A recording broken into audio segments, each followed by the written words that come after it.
Y grabando, sí, se escucha, sí, voy a compartir pantalla.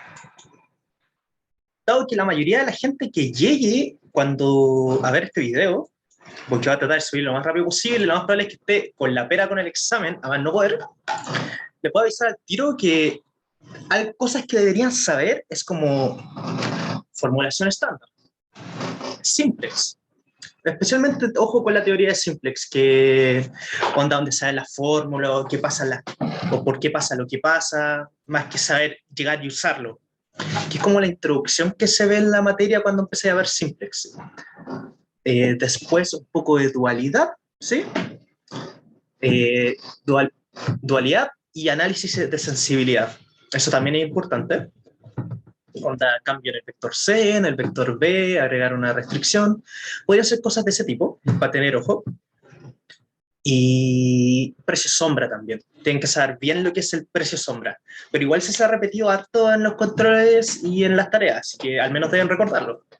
¿Qué más? Hay una pregunta de optimización entera. No les puedo decir qué cosa de optimización entera, pero hay de eso. Y siguiendo avanzando, hay un poco de modelamiento, pero no es nada del otro mundo. Onda, creo que el modelamiento más fácil que hemos visto este semestre. Como para onda le pensáis un rato y te vais a acordar al tiro, incluso te puede ser familiar si es que recordáis cursos pasados, pero no es nada del otro mundo. Y cagate, tanto cómo se usa como los teoremas. Y quizás cómo resolverlo, no estoy tan seguro de eso. ¿Dónde están los puntos fáciles en el examen? Bueno, están Sí, 3 preguntas. Alguien en el chat preguntó si eran 3 preguntas. ¿Qué pantalla estoy compartiendo? ¿Me pueden decir? Dice control 2, ¿cierto? Ya, bacán. Que después me retan si me equivoco. Eh, ¿Qué más puede ser que les sea útil? Eso más que nada, los puntos fáciles siempre están en optimización no lineal, como porque realmente la parte que vemos no es nada del otro mundo, como que, no sé, en demostraciones en cómo aplicar y saber que algo es convexo o cóncavo y reconocer mínimo y máximo y derivar, harto derivar en optimización no lineal. Y en optimización lineal, en sensibilidad. Análisis de sensibilidad, dual, primal, forma estándar. No. Eso está bastante simplecito. ¿Dónde está lo difícil? Les chanté una pregunta verdadero y falso. La hice yo. Ojo con eso. A mí te tienen las preguntas de verdadero y falso y son siempre de análisis. Siempre lo puedes resolver dándote un ejemplo y haciendo un análisis gráfico. Como siempre, porque realmente yo imagino el problema y luego veo qué puedo hacer con esto para que sea interesante. Así que si estaba muy peluda, perdón, eso sí creo que el profe agregó una o dos, porque había una que era muy difícil. Sí, era complicadita, ahí la calle. Así que se la sacamos. Pero eso sería más que nada el examen. No es como muy bélico. El 4 está fácilmente sacable. El 5 está alcanzable. Onda, si estudiaste todo, el 5 lo alcanzáis de una. El 7 puede que sea más complicado. Que siempre está como esa barrera, pero creo que hay esperanza para todos. Especialmente si le pusieron un bueno. Y es por eso que qué bueno que hayan venido, para que sigamos viendo la materia. Así que, sin más preámbulos, vamos a revisar pautas. Porque estoy seguro que hubo mucha gente que quedó con algunas dudas. Así que veamos el control 2 primero. Porque este control 2, creo que me dijeron que estaba más fácil que el control 1. ¿Qué opinaron ustedes? ¿Estaba más fácil o estaba más difícil?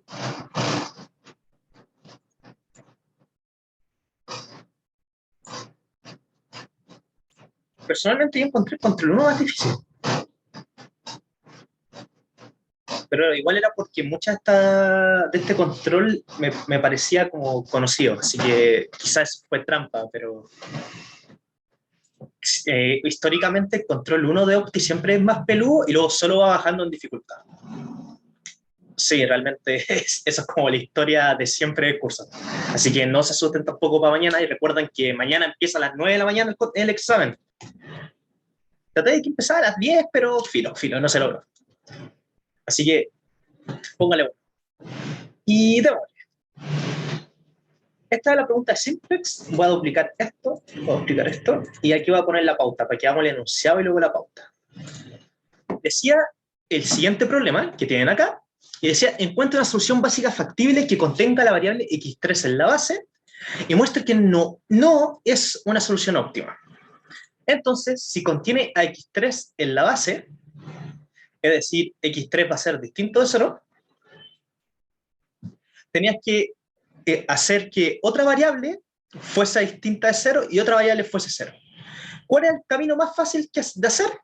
Es que literalmente si tú así x1, 0, después este sistema te queda muy fácil, porque sería x2 igual 2, reemplazáis acá y te queda x3 igual, creo que 5.5, no recuerdo cuánto da, o 5. Ah, no, x2 igual 1, soy un pavo, y te da x2 igual 5, sí.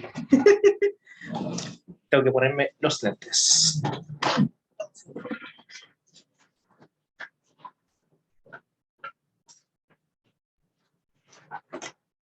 Realmente eso era como la parte fácil de esta pregunta. Porque el mostrar que la base no es solución óptima era calcular el costo reducido. Y para quien no se acuerda de la formulita, es esto acá, donde este es el vector de costos no básicos, es decir, de la que quedó fuera, x1, te quedaría los costos básicos, es decir, menos 3 y 1, la matriz básica, la inversa de la matriz básica, que serían estas dos columnas, y la matriz no básica, que sería esta columna. Y todo esto, si tú lo desarrollabas, te daba un número negativo, lo que significaba que Q1 tenía que entrar a la base. Eso era como clásico simplex. Dado eso, te pedían hacer una iteración indicando la dirección de movimiento a solución básica factible adyacente. La variable que entra a la base, la que sale, el teta y la nueva solución. Y yo, para resolver estas cosas, siempre he usado el simplex algorítmico, más que Tableau, porque realmente Tableau me carga. Siento que es súper poco intuitivo y lo único que hace es acostumbrarte a usar el algoritmo más que entender el algoritmo. Entonces, ¿qué estaba pasando en este problema? Estamos en este punto y tenemos como un abanico de soluciones. Por ejemplo, estas dos. Así que dice que x1 entra a la base, así que nos vamos a mover hacia un lado donde x1 sea distinto de 0. Por lo tanto, implica que cuando estábamos parados aquí, x1 era igual a 0. Y ahora nos vamos a mover a un lado donde x1 sea distinto de 0.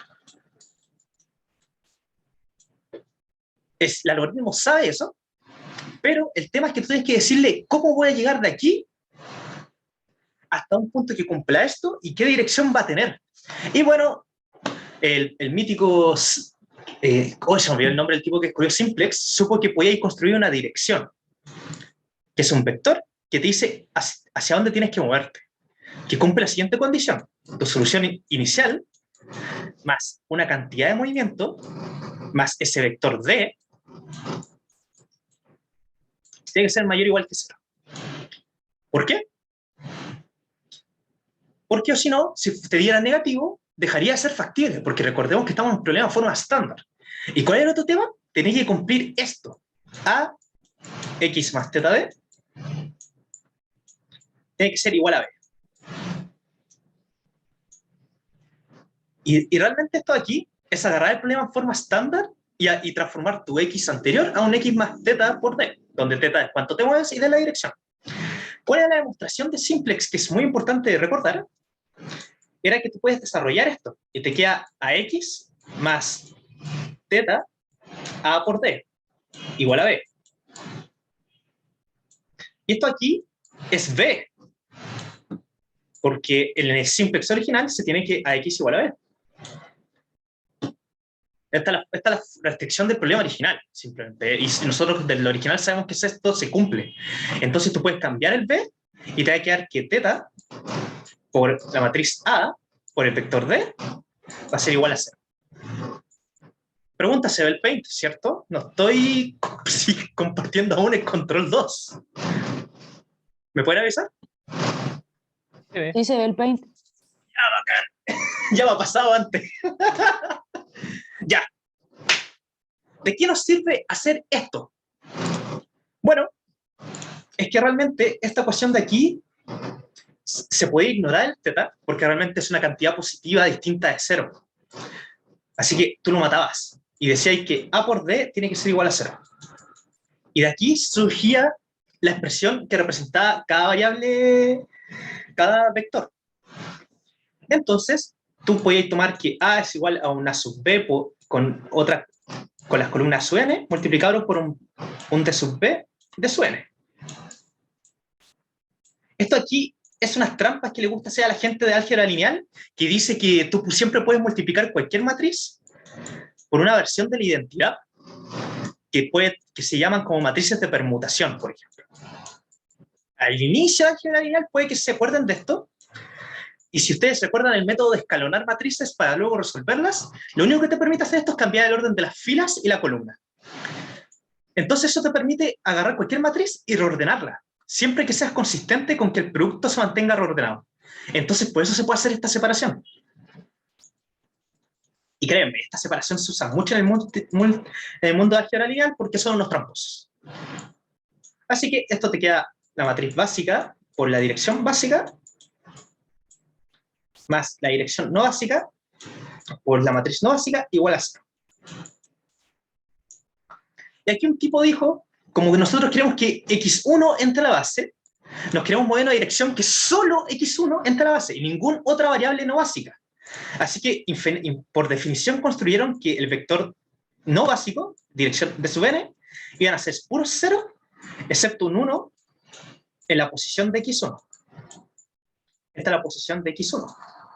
Así que esta ecuación te queda así. A sub b por d sub b más esta cuestión de aquí te da a sub 1, porque es la columna asociada a x1 igual a 0. Y si aquí ustedes empiezan a notar, esta de aquí es la fórmula de la dirección básica. Yo cuando di curso, me equivoqué, ahí, a sub, calma, hay que tener mucho cuidado por el orden de multiplicación, la inversa va por la derecha y la izquierda, creo que da lo mismo en este caso, porque son matrices cuadradas.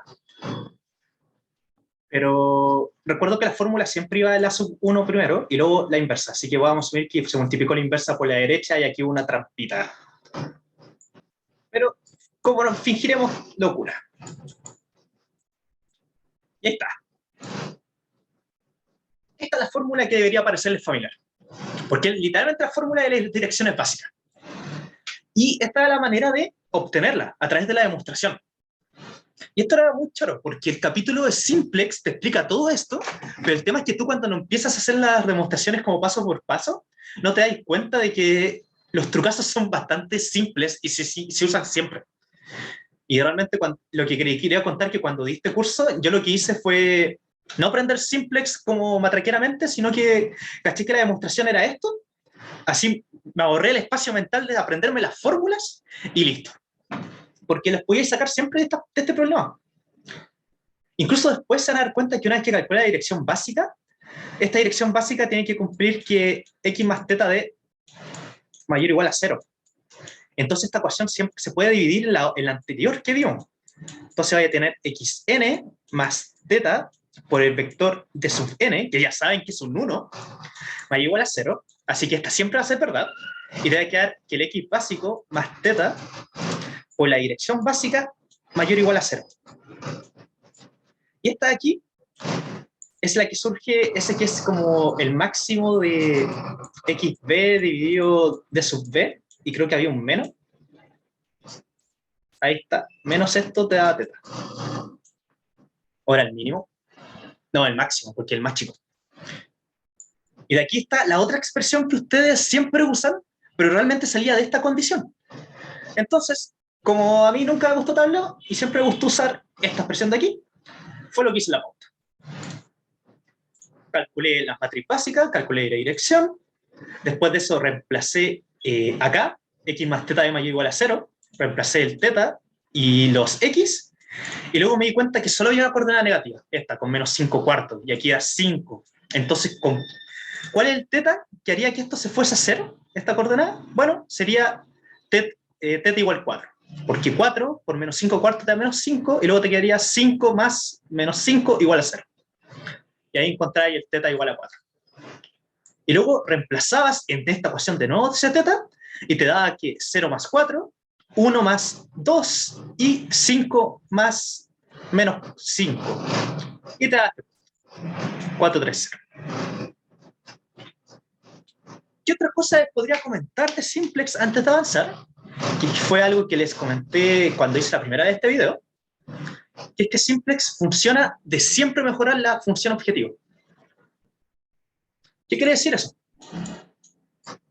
Que si ustedes tienen un minimizar C transpuesto X, y ustedes recuerdan que esto implica que el menos el gradiente de la función objetivo va a ser igual a C, a menos C.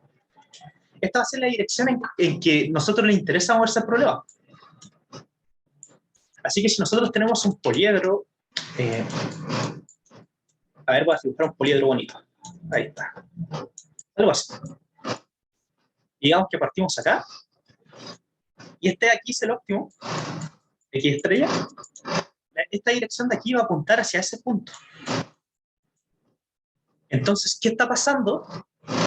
Realmente de aquí se va a interesar moverse hacia acá, porque en esta dirección está mejorando la función objetivo. Porque aquí está el óptimo, y este es el vector, que apunta hacia allá. Es como tirar una flecha. Ahí, ¡fa! Y luego cuando estés parado en este punto, este vector va a apuntar hacia allá, y va a querer llegar acá. Y luego cuando estés en este punto, el vector va a apuntar hacia allá, y no te va a convenir irte. Y esa expresión de no te conviene irte se conoce como la expresión de optimalidad. Y ustedes se preguntarán, ¿y de dónde sale y cómo la vemos? Bueno, Simplex te crea estas direcciones, po. Entonces, siempre que esta dirección apunte al mismo lado que este vector, es decir, el producto punto entre esto y esto sea positivo, implica que se puede seguir mejorando la función objetivo. Porque fíjate, si es positivo, implica que este vector D y este vector C apuntan hacia el mismo lado, menos C. Si fuese negativo este producto punto, implicaría que el vector D y el vector menos C apuntan a lados contrarios. Y fíjense que si tú desarrollas esto, te da que C por D tiene que ser menor o igual a 0 para que se pueda seguir mejorando. Y cuando llegas a que no se puede seguir mejorando, te da que C por D es mayor o igual a 0.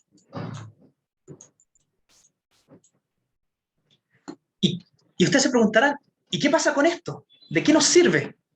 Bueno, aquí hacemos la separación que hemos visto ya tercera vez en este rato. El C se puede transformar en un C básico y en un C no básico. Y el vector D se puede transformar en un D básico y un D no básico.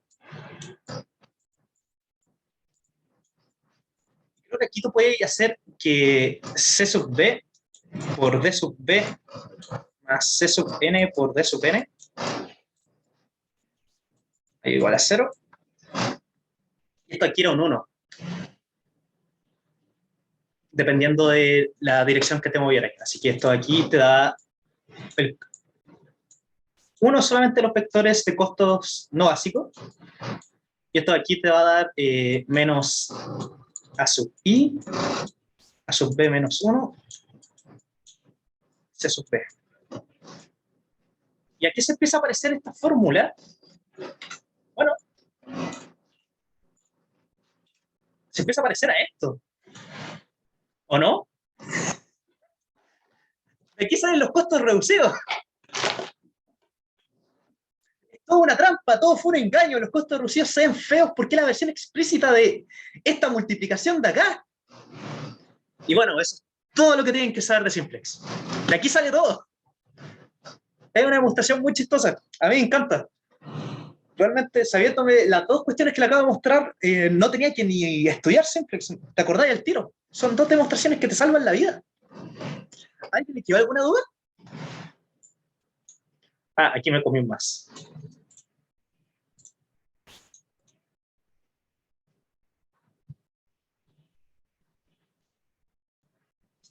¿No? ¿No hay dudas? Dígame algo, por favor. Para ver si continúo con la siguiente pregunta.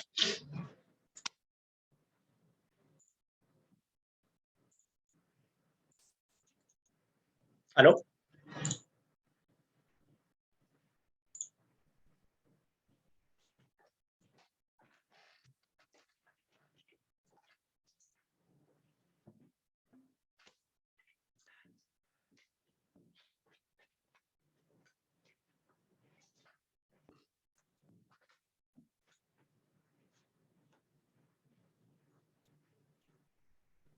Esto es un unitario. Se conoce como SUV. Un unitario. Ahí está.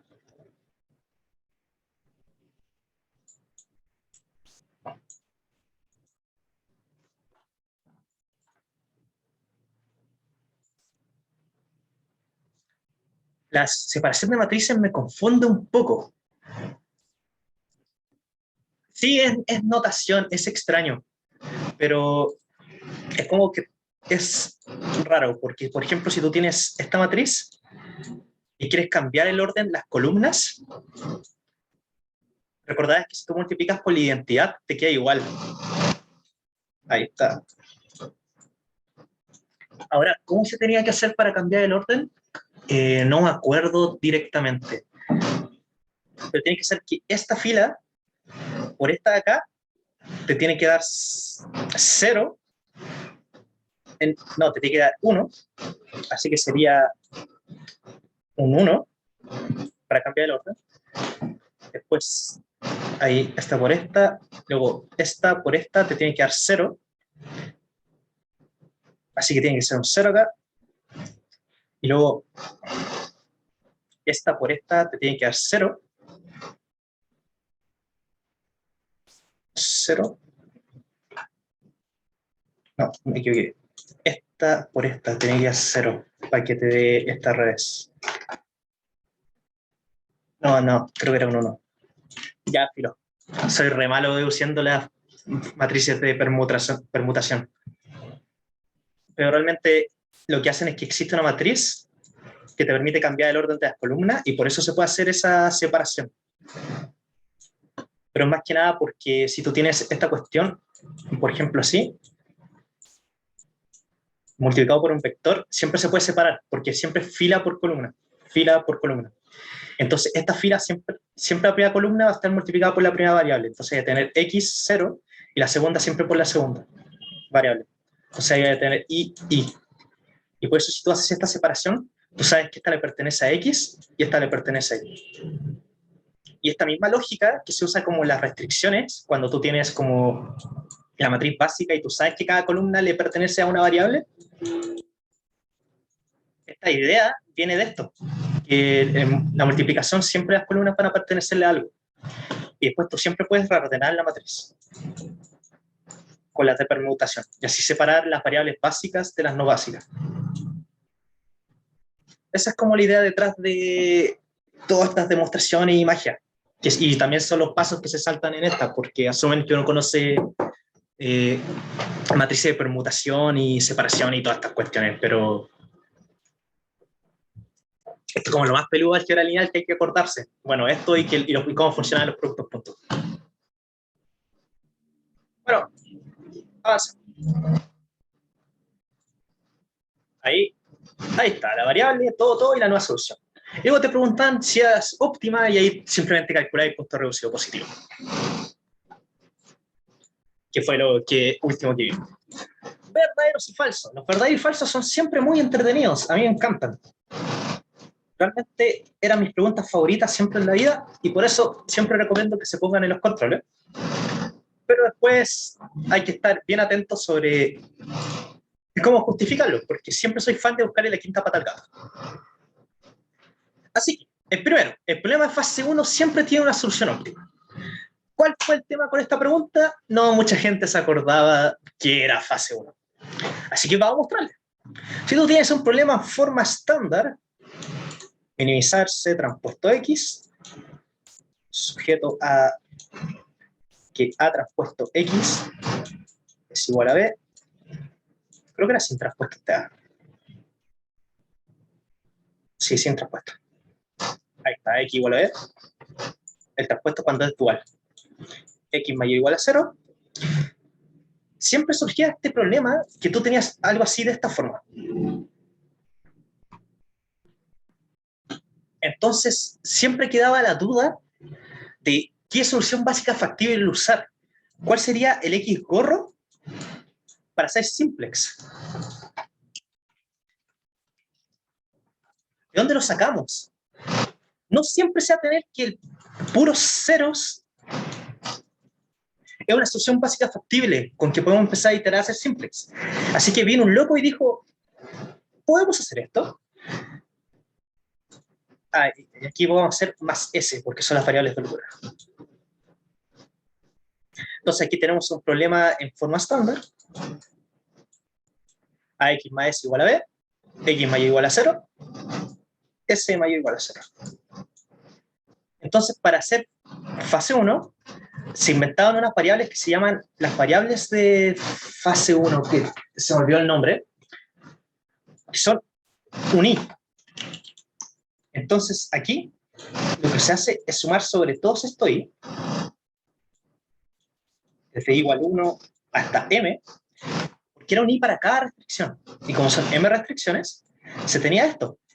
AX más S más I igual a B. Y se tenía que X era mayor o igual a 0, S era mayor o igual a 0, y esta nueva variable I era mayor o igual a 0. ¿Por qué se usa este problema? Bueno, es que hay una solución que se cae de la mano. X, S, I es igual a 0, 0, B.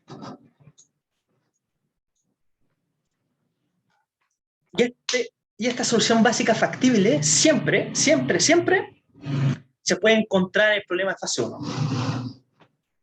Así que tú partías de esta 0, B, hacías simplex, ahí,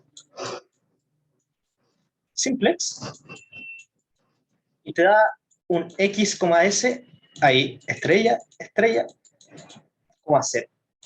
Si es que cuando llegáis al óptimo. Porque el óptimo de este problema, al minimizar los I, siempre va a ser 0. Ese es el último resultado obtenible. Entonces, una vez que tú encontrás esta solución, era una solución básica factible que te servía, y la tirabas al problema original, este de acá, en forma estándar.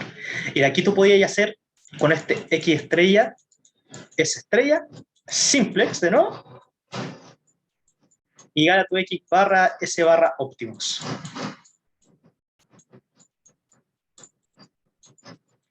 Entonces, esa es la gracia del problema de fase 1, que te asegura la existencia de una solución básica factible inicial para hacer simplex en el problema original, y tenía una característica interesante, que es que esto siempre es verdad.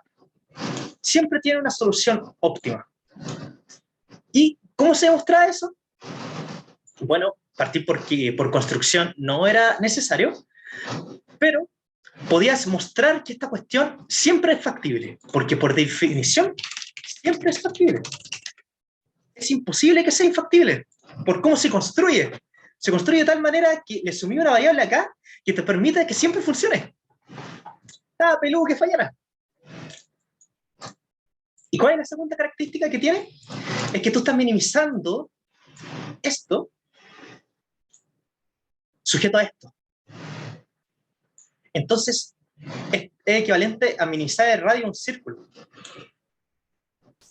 Siempre el valor de los I se va a ir achicando, pero siempre va a encontrar un límite, que va a ser el 0. No puede irse a menos infinito. Por esto. Entonces, se podía argumentar eso, que estás minimizando la suma de los I sujeto a que son positivos, por lo tanto su mínimo obviamente es 0, O podéis decir que el problema claramente está encerrado en una bola, porque están encerradas por esta capa de acá y se está minimizando hacia acá. Entonces esta cuestión tiene un encierro por las restricciones de coordenadas. Entonces ahí está cualquiera de esos dos caminos y así se demostraba que el problema fase 1 siempre tiene una solución óptima. Era mencionar ese par de cositas. La segunda pregunta, esta de acá, ¿se hacía así?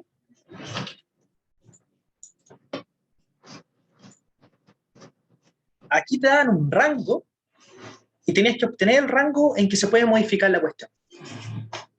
Y además te dicen que tienes una solución básica y tienes una variable no básica, J. Entonces, lo primero que tienes que calcular, porque se está preguntando en qué punto esta cuestión va a ser óptima, es el costo reducido. Como bien sabemos, si los costos reducidos son mayores o iguales a 0, la solución va a ser óptima, se va a mantener óptima. Y ahora te están diciendo que al costo reducido J lo van a cambiar. Le van a sumar un épsilon, que va a hacer que sea mayor o igual a 0. Y tú tienes que encontrar este épsilon al que esta condición se mantenga. Así que lo que uno tenía que hacer era escribir esto, recordar cuál es la condición de optimalidad y luego reemplazar con la fórmula. Entonces esto da C sub J menos, recordando la demostración, era A sub B menos 1, C sub B acá, y aquí A sub J. Creo que así era la fórmula de costo reducido. Y tenéis más épsilon mayor o igual a 0. Y aquí tú despejas el épsilon. Y te da que el épsilon tiene que ser mayor o igual a esta cuestión propositivo, C sub B, A sub B menos 1 A sub J, menos C sub J. Y esta expresión de aquí te da que era menos los costos reducidos J. Y así descubrías que este rango que te dan acá, con claramente los costos reducidos, por eso el GIM de Kieser, no es positivo, sino que era menos C sub J, es correcto. Y este es el rango en que podéis modificar el vector C para que se mantenga la optimalidad. Salía bien expedita.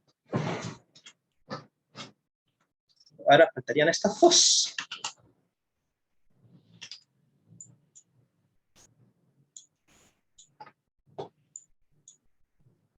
¿Alguien tiene alguna duda hasta ahora con los verdaderos y falsos?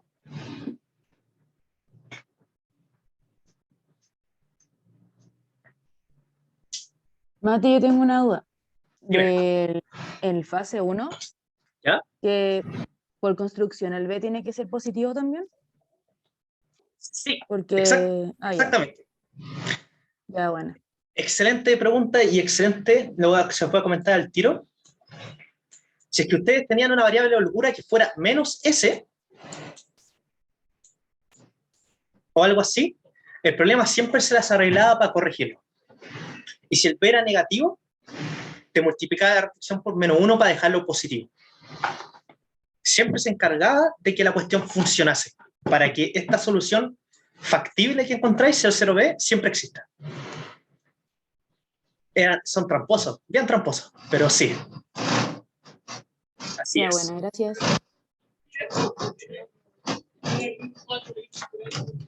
Esta la voy a tirar para el lado.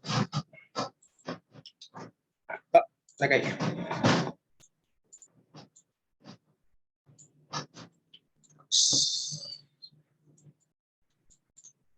Se me está yendo el collar a Paint.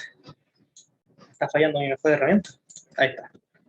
Si estamos en una solución básica factible degenerada, es decir, al menos una variable básica es 0, entonces el pivote del método simplex es degenerado. Es decir, el paso con que te mueves es igual a 0. Esto aquí era falso. Y era bien interesante porque uno tiende a recordar que cuando estás en un punto degenerado, por ejemplo, esta de aquí en R2, podemos tener como esto de aquí, restricciones de este tipo. A ver, voy a pintar esta roja. Voy a pintar esta verde. Entonces, cuando nosotros construimos la base, vamos a necesitar solo 2 restricciones en este caso, y va a haber una que tiene que hacerse 0. Pero aquí tenemos 3 restricciones activas. Así que podemos usar este par, verde-negro, podemos usar este par, rojo-verde, usar este par, rojo-negro. Así que, dependiendo de con cuál llegamos, por ejemplo, si llegamos con rojo-negro, una iteración simplex podría ser movernos de rojo, de negro-verde, digo, de negro-verde, está aquí, está acá, a verde-rojo. Entonces sería de negro-verde hacia rojo-verde, y después podría ser otra iteración que nos movemos de la restricción rojo-verde a la rojo-negra. Y después de eso, nos vamos a otro punto, aquí, punto naranjo. Entonces, estos movimientos que son dentro del mismo punto, como este generado, y si nos estamos ciclando, siempre es con θ igual a 0.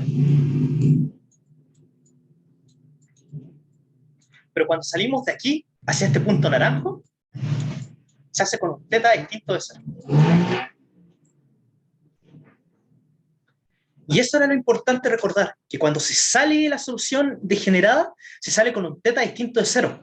Entonces el pivote no siempre va a ser igual a 0 y no siempre va a ser degenerado, porque va a haber al menos una vez en que vamos a salir. Y vamos a salir hacia una solución distinta a la solución de la solución en que estamos. ¿Y qué cosa te aseguraba eso? Bueno, aquí podía argumentar que lo que te lo aseguraba era la regla de Blunt, porque la regla de Blunt tiene hasta una demostración que te dice que creo que después de 2n iteraciones siempre sales del punto degenerado, con n el número de variables. Creo que sea la cantidad, 2n iteraciones. Así que si teníais 3 variables, con 6 iteraciones salía ahí. O eran n, 3 y 3, no me acuerdo.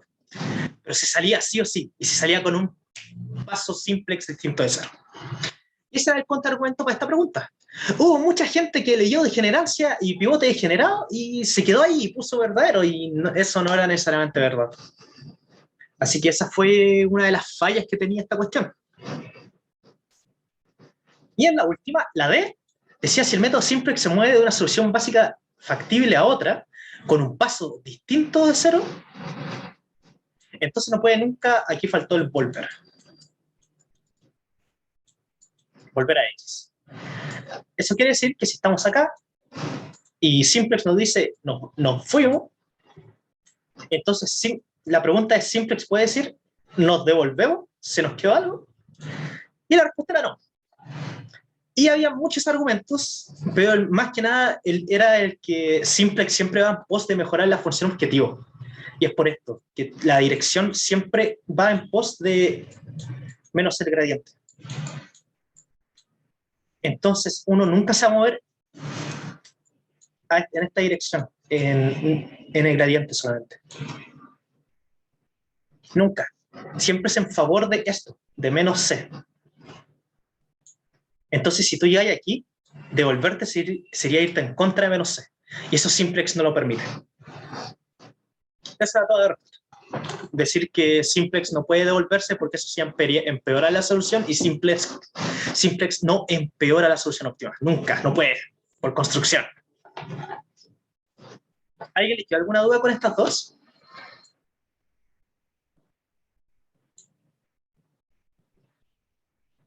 ¿Sí? ¿No?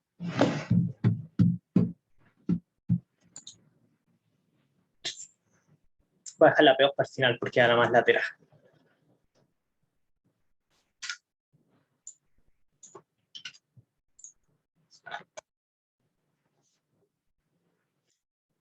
Parece que no quedaron dudas. Por favor, avísenme si tienen alguna duda ya. Y me voy a apurar, porque se viene la reo del examen con el profe, donde le digo, está muy difícil. Pero igual después vuelvo, como a las 8:30 o a las 9. Para la segunda parte. Este problema de optimización entera era bien chorifly, y para eso voy a devolverme y robarme el poliedro que sale en la pauta.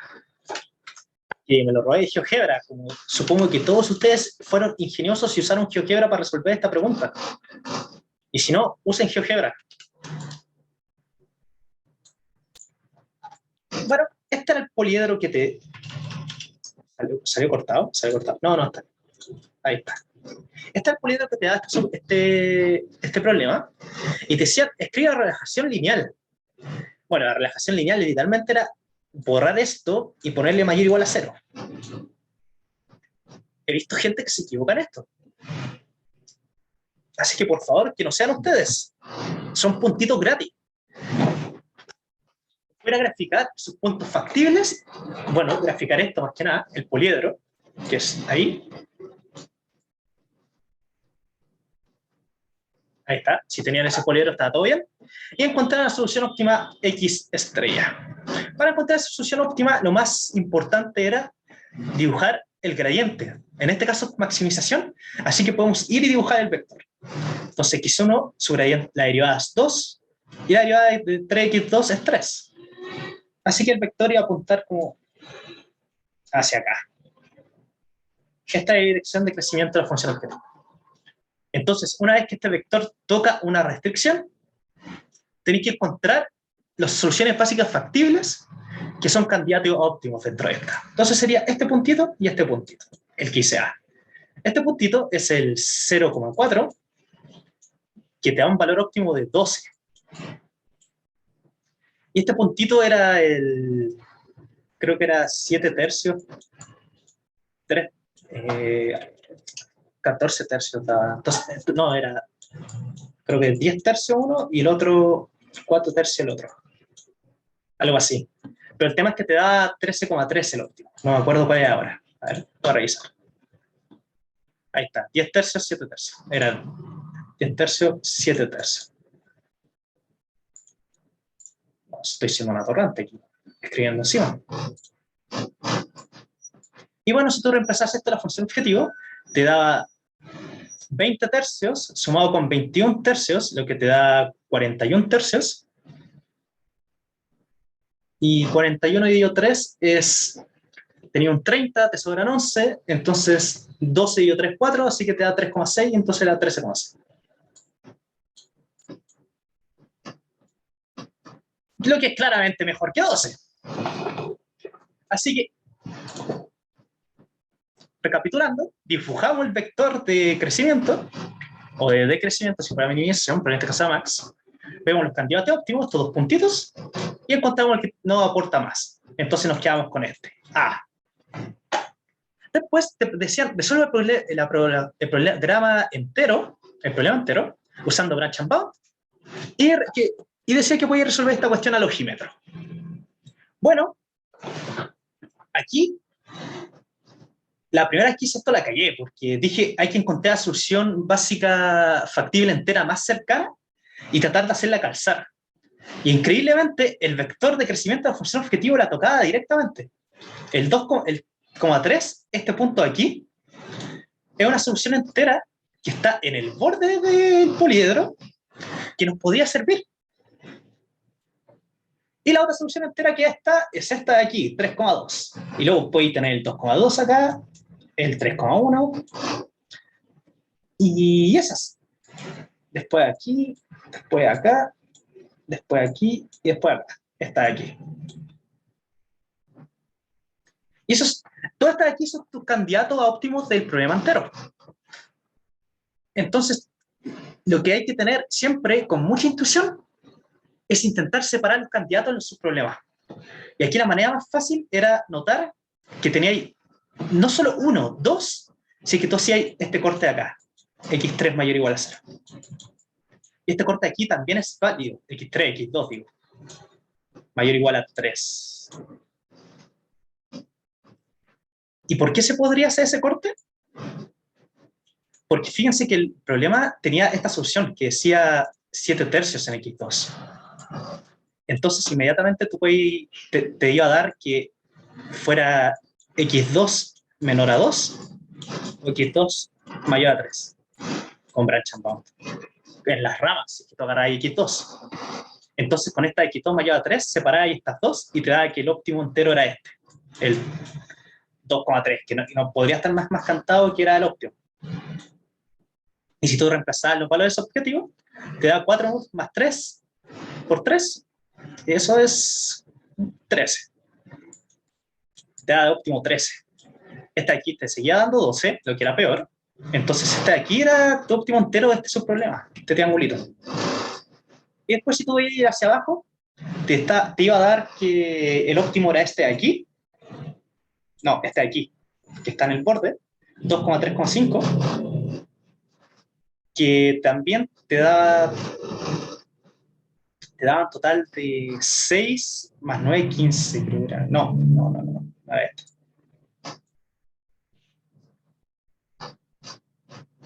Dame un segundito, era este punto. Sí, creo que era ese punto otro, pero el tema es que te da una solución que también en el óptimo te da 13. Y ese es el tema, si te dan una solución no entera, con el mismo valor óptimo que la solución entera que encontraste en otro subproblema, entonces en esa rama que te dio la solución óptima no entera con el mismo valor óptimo, dejáis de iterar. Porque siempre que vayas a achicar el problema, vaya a encontrar soluciones peores. Siempre que achiques el problema, encuentras soluciones peores que las que obtuviste anteriormente. Eso es muy importante. Y esa era como la lógica para pillar la manera rápida de resolverlo. Como intentar pillar las soluciones enteras al ojo, ver cuál te da el mayor valor óptimo, si es que el polígono es chico, y luego intentar encontrarla con el branch and bound lo más rápido posible. Si hacíais x1 en vez de esto, teníais 10 tercios, y 10 tercios te daba menor o igual que 3, x1. Ahí, tiré esto para el otro lado. X1 mayor o igual que 4. Entonces estáis haciendo el corte aquí, y el otro corte acá. Ahí, hacia acá. El tema es que la solución entera aquí era el 4,0 y el 4,1. Y eso te daba 8 y 9 respectivamente, lo que es súper poco. Y después cuando empezáis a buscar aquí, te iba a dar este punto de aquí, que es el 3,2,5, que te daría 6 más 7,5, 13,5. Entonces tendría que después hacer otra iteración y llegaría a los cortes iniciales, que sería este de acá y este de acá. Y de nuevo caería ahí en este cuadradito, que tiene el punto 2,3, y luego en el otro, con 3,2, que era este de aquí y este de acá, enteros. Y ahí te va a dar que este da 13 y este de aquí te da 3,2, 6 más 6, 12. 3,2 y este 2,3 te da 12. Entonces, todo esto de aquí era peor, este de aquí era peor, y este de aquí era el mejor U. Y esa era como la manera de hacer al ojímetro. Al menos así lo hice yo cuando lo hice de rápida y después lo formalicé escribiendo los subproblemas. Pero esa era como la intuición. Recapitulando, escribir los puntos enteros e intentar encontrar el mejor. Entonces teníamos este, que está en una de las restricciones, pues. Onda, no podría ser mejor. Si está ya en una de las restricciones del problema, ya es como sospechoso. Aquí, 3,1, 3,2, acá. Y bueno, el resto son este.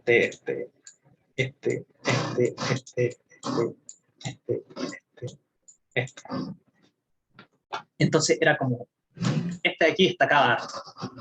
Y tenía este como candidato, este y este. Y al tiro, ¿cachai? Que importaba más X2 que X1. Entonces tú ignoráis a la derecha y empezáis a priorizar irte arriba. Así que era este versus este. O este quizás. Pero no tenía tanta pinta de ser. Y encontráis el óptimo del problema entero al tiro, como mirando la cuestión. Y bueno, también dibujar los puntos antes de empezar a trabajar te servía mucho, porque siempre que te hacen una pregunta de problema entero, creo que siempre te van a pedir la envoltura. Entonces, para encontrar la envoltura convexa era encontrar las rectas. Encontrar estas dos era súper fácil, porque son literalmente el nat-var.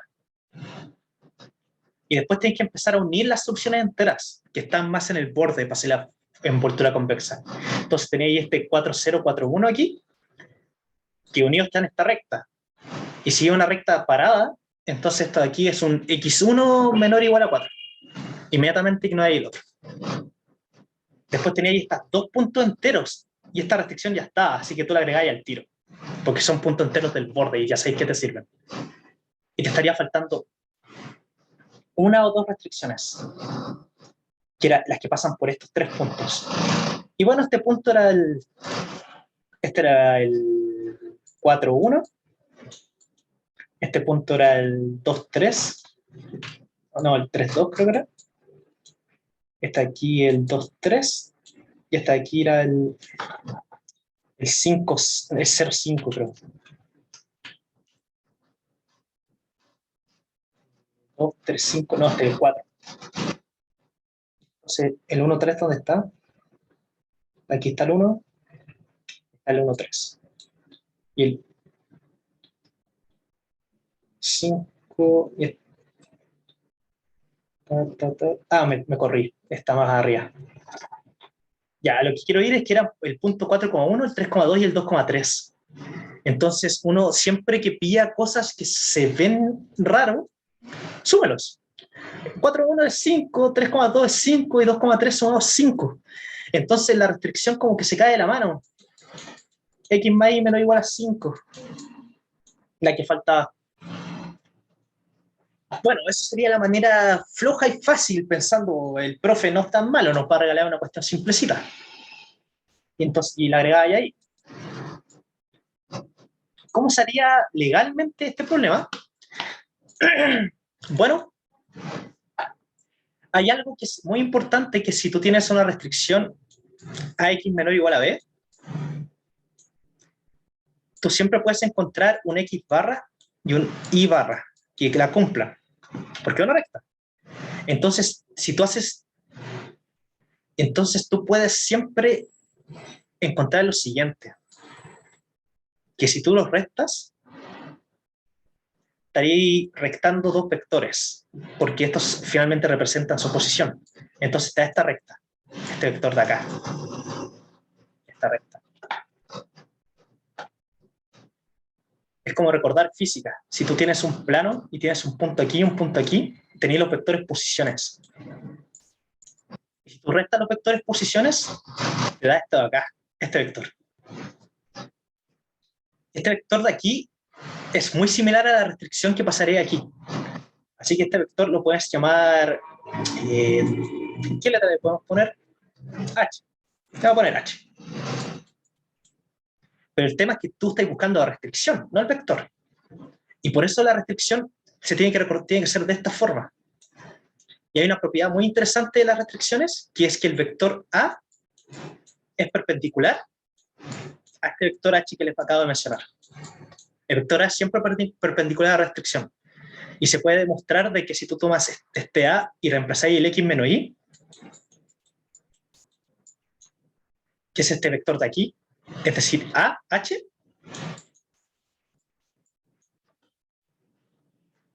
esto de aquí siempre va a ser 0. Igual a 0. Y era porque... ¿Por qué era? Oh, se me olvidó la demostración. Era una demostración que siempre usaba. Creo que era porque AX es menor o igual a B y AI es menor o igual a B, y luego tú factorizáis la resta y te queda A menos X menos Y es menor o igual a B menos B. Y te da que es menor o igual a 0, pero que sea menor o igual a 0 este producto, te dice que son opuestos. Quizás se hacía con el de forma estándar, si tú tomas a X igual a B. Sí, ese era, se hacía con el de forma estándar, porque realmente si estáis parados en el borde, es decir, aquí, no estáis con el caso estricto, menor a B, estáis en el caso igual a B, si estáis parado de restricción. Entonces ahí lo hacíais y te quedaba que esto era igual a 0. Y por eso te queda que este producto era igual a 0 y que por lo tanto A es perpendicular a H. Perdón, me acuerdo las demostraciones mientras voy avanzando. Perdón por eso. Y bueno, haciendo esto, tú encontráis el vector H y luego despejáis este producto y encontráis el A. Y escribíais la restricción AX menor o igual a B. O realmente estáis encontrando el igual a B y luego tú decís, jaja, porque de ahí sale esta expresión, nos devolvemos la demostración hasta llegar a esto. igual a B. Y luego así este cambiazo, dependiendo de qué puntos son factibles y cuáles no.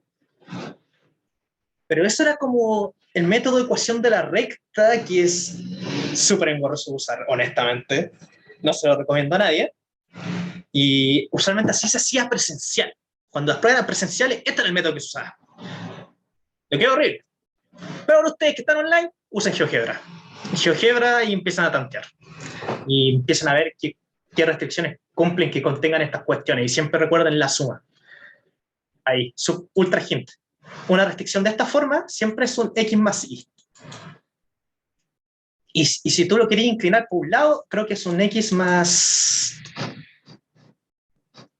No, este es un ponderador, es un AX más Y. Y si lo quieres inclinar para el otro lado, creo que era X más otro ponderador, BY. Y luego si queréis tirarlo para el otro lado, es un X menos Y. Y luego, finalmente, este de aquí es el menos X menos Y, creo que era. Ah, no, también es un X más Y, pero es más corrido. Y luego este de acá... Ah, no, sigue siendo lo mismo. Si es literalmente mover la restricción para la derecha. Ignoren eso. Entonces, lo importante es saber esto, que el X más Y es así, y el X menos Y es así. Cuando estén construyendo restricciones. Y luego empiezan a tantear con los coeficientes. ¿A alguien le queda alguna duda? Esta pregunta fue súper speedrunner porque se nos acaba el tiempo, así que aprovecha, pregunta.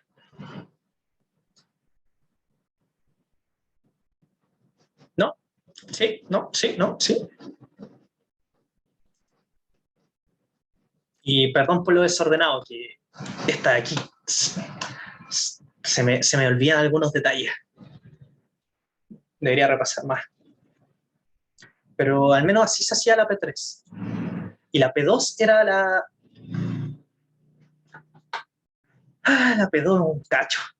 Pero realmente escribí todo lo que les quería decir de la P2 en la pauta. Literalmente calcado, porque esta pregunta la resolví yo. Pero lo que les quería comentar de la P2 es algo del lema de Farkas que todo el mundo ha olvidado en todas las tareas. Literal, todas las tareas. Y es lo siguiente.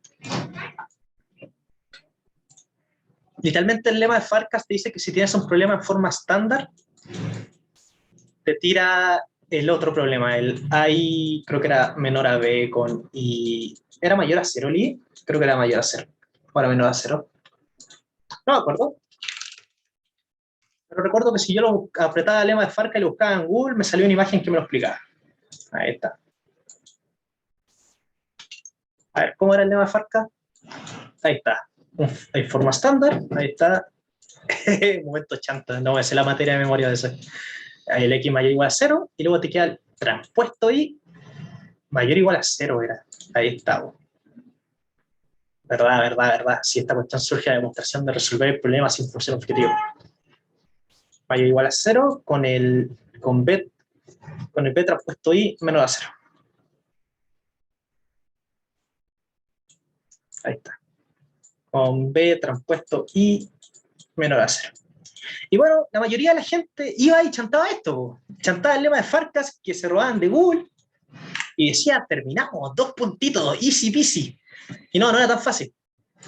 Y es porque este problema no estaba en forma estándar. No lo estaba. Así que la corrección que había que hacerle era, como aquí menor o igual a acá, sumarle una variable de holgura, S, porque es una única restricción, gente. Esto es una suma. Es como tener X más Y menor o igual a acá. Entonces tenéis que sumarle un S para que fuera igual a acá. Ahí, igual a acá. Y luego aplicar el lema. Pero, segundo tema, el lema usa una matriz A. ¿Cuál es la matriz A aquí? Bueno, esta suma usualmente es esto, un A transpuesto X. Pero esta cuestión de aquí no es un A transpuesto X de por sí, porque el A transpuesto X está acá, metido aquí adentro. Esto aquí sería un A transpuesto X más S. ¿Y cómo nos hacemos cargo de esto? Fácil. Hacemos lo contrario a la separación matricial que vimos toda esta clase hoy día. Hacemos una integración matricial. Es decir, vamos a unir esta suma en una multiplicación de matrices. Era como cuando en álgebra lineal te daban las transformaciones lineales y tenías que escribirlas de manera matricial y siempre se veía feo. Es muy similar. Teníais la transformación lineal en forma de suma y ahora hay que escribirla en forma matriz. Y aquí lo importante es notar cuáles son tus variables. Tus variables son x y s. Así que tenemos lo primero, tenemos el vector de variables. ¿Y cuál es la matriz? Tenemos el a multiplicando a x. ¿Y qué cosa multiplica el s? 1, ¿no? Ahí está. Esto aquí es la restricción. Este por lo voy a cambiar por un traspuesto, porque usualmente así se representa la multiplicación. Entonces tenéis a,1 por x,s igual a k. Y está la forma matricial. ¿Y qué pasaba cuando tú agarrabas esto y lo tirabas a forma estándar? Esto sin traspuesto. Siempre. Hay un producto punto. Ahí está. Bueno, esta matriz se transpone. Y esta matriz A, que es una matriz fila, se transforma en una matriz A mayúscula, que es una matriz columna. Es como tenía esta flechita aquí y pasó a estar así. Y este 1 que está a la derecha pasa a estar abajo. Y esto va multiplicado por el i, que es esta variable de aquí. Y fíjate, esto de aquí se la ha transpuesto. Y esto era mayor o igual a 0. Entonces de esto surgía esto. I mayor o igual a 0, que era lo que te decía el lema, pero surgía esto aquí abajo, i mayor o igual a 0, que era la naturaleza de las variables del i.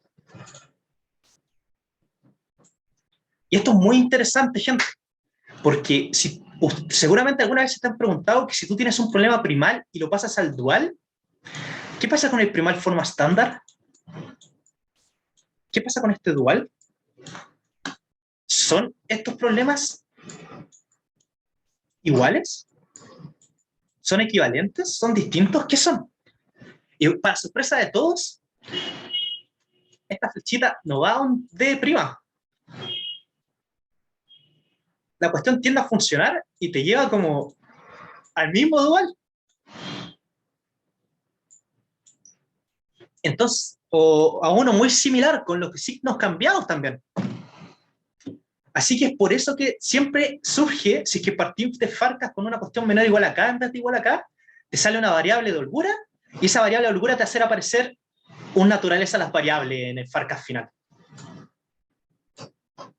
Y por eso era muy importante tener mucho cuidado.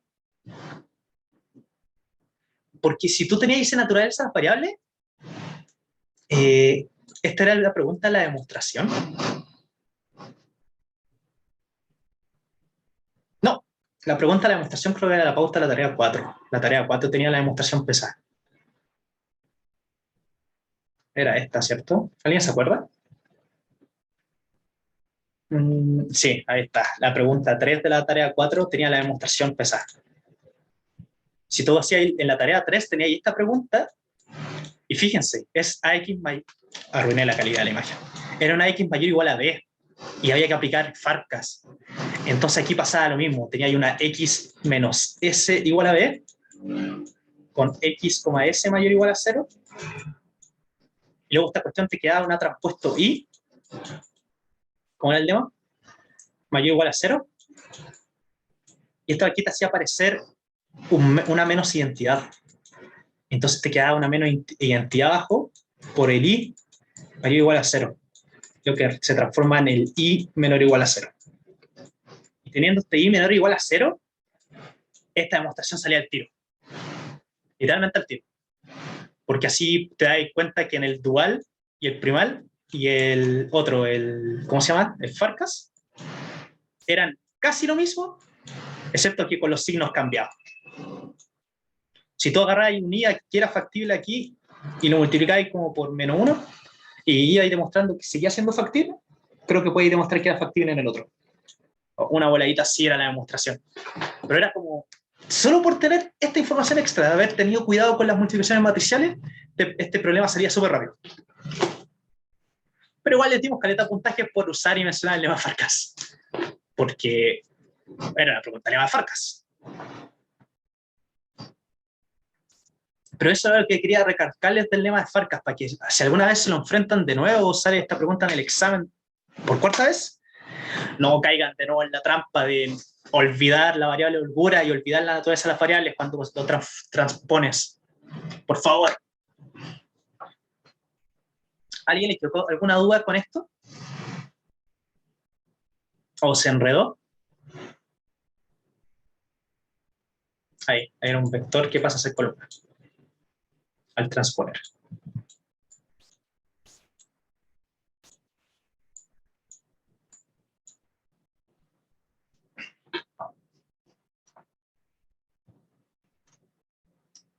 ¿Alguien tiene? ¿No quedan dudas? Díganme algo, por favor. Para saber qué tan mal o qué tan bien vamos.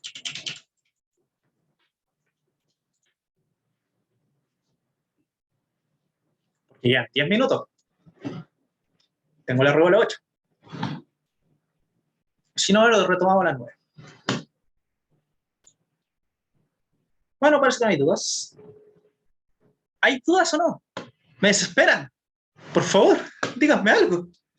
Todo claro por acá. Bacán, gracias. Gracias, Javier. ¿Qué queda de la P2? La tarea.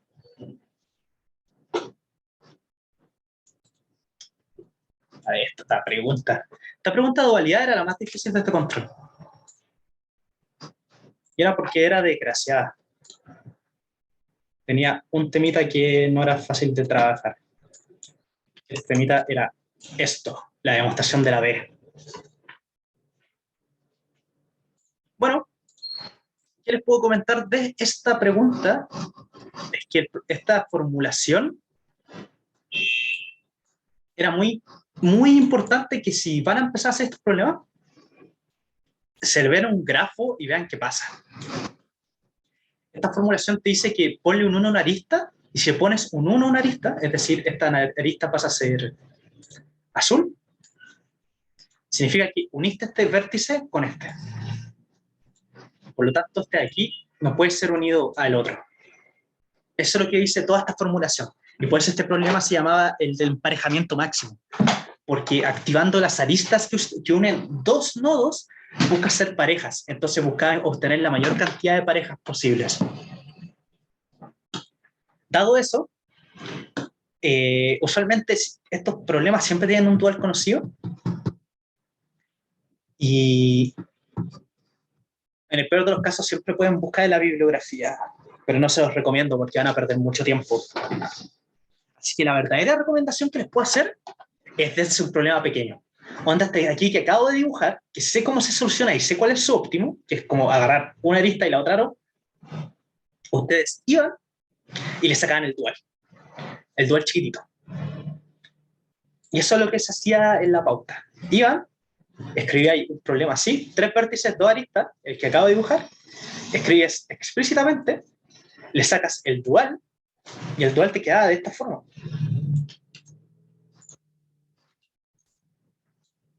Ahí está.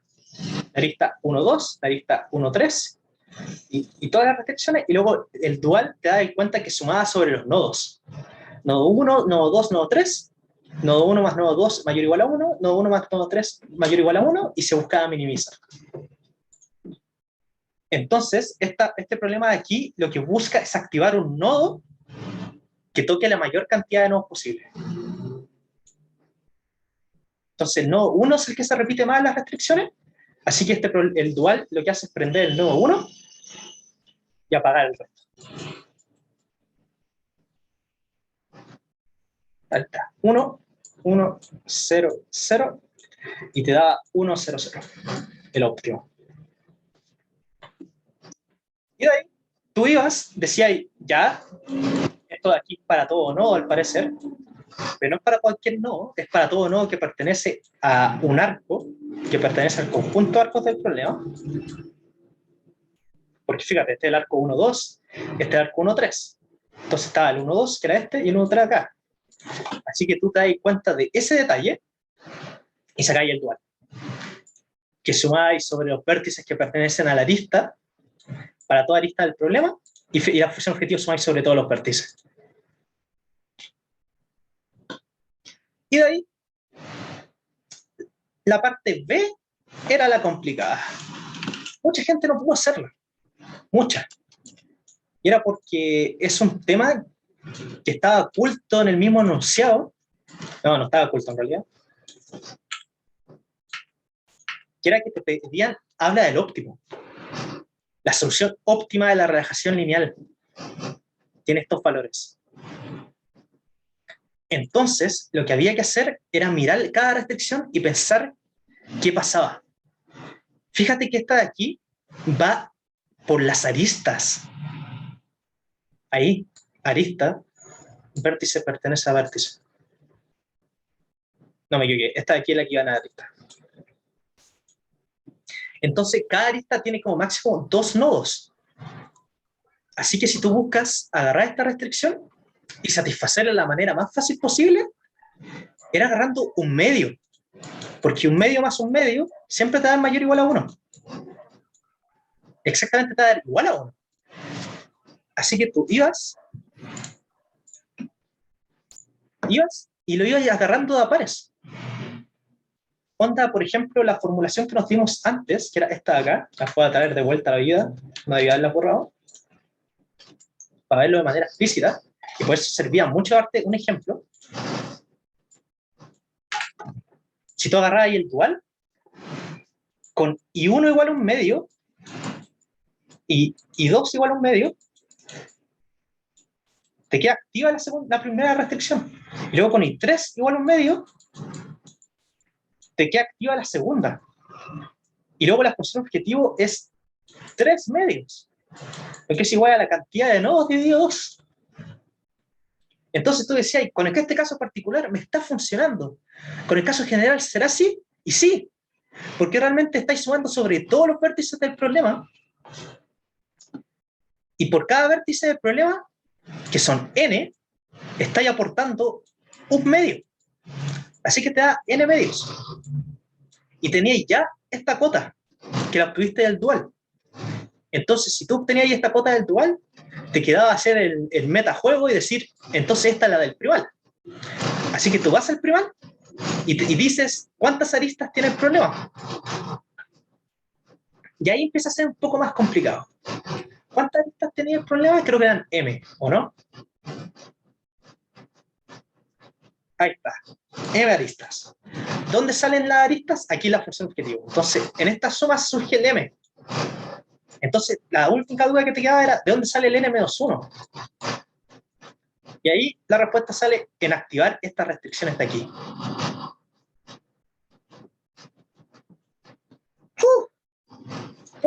¿Por qué? Bueno, la lógica que había detrás era devolverte al que te diste y fijarte que el n aquí en este problema era 3. Entonces el n-1 era el 1 dividido n-1, un medio. Y fíjate que la restricción que agarraba mayor cantidad de aristas que se tocan, es decir, esta, porque era este nodo el que tiene más aristas, era este. Entonces, poniendo un medio más un medio, se activaba esta, que era la que cubría con más aristas. Y la intuición detrás de esto es que si tú tienes n nodos y te paras en uno, este nodo, ¿cuántos vecinos va a estar viendo?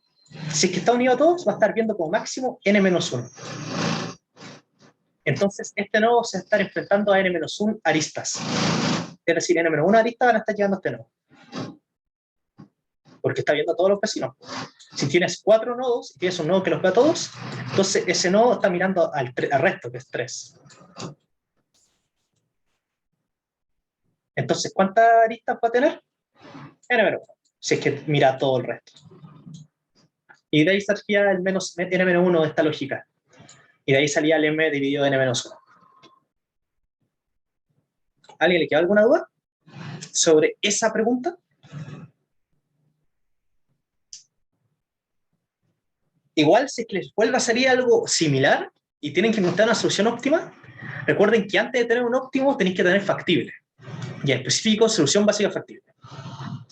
Así que vayan a jugar con las restricciones y si es un problema entero, siempre intenten darle la misma cantidad de peso a cada variable. Es decir, si tenéis menor o igual a 5 y tenéis 5 variables, asígnenle 1 a cada variable y vean qué pasa. Y así se pillaban las cotas. Yo, la primera vez que resolví este control, no se me ocurrió ese camino. Se me ocurrió otro, que era un poco más enfocado al álgebra lineal. Y es que si tú agarrabas cada una de estas restricciones con los para todos, te queda mayor o igual a 1. Y el tema es que si tú sumas todas estas restricciones, te va a quedar la sumatoria sobre los E, la sumatoria sobre los B que pertenecen a E, de lo I sub B. Claro, vamos a borrar esto. No seleccioné esto.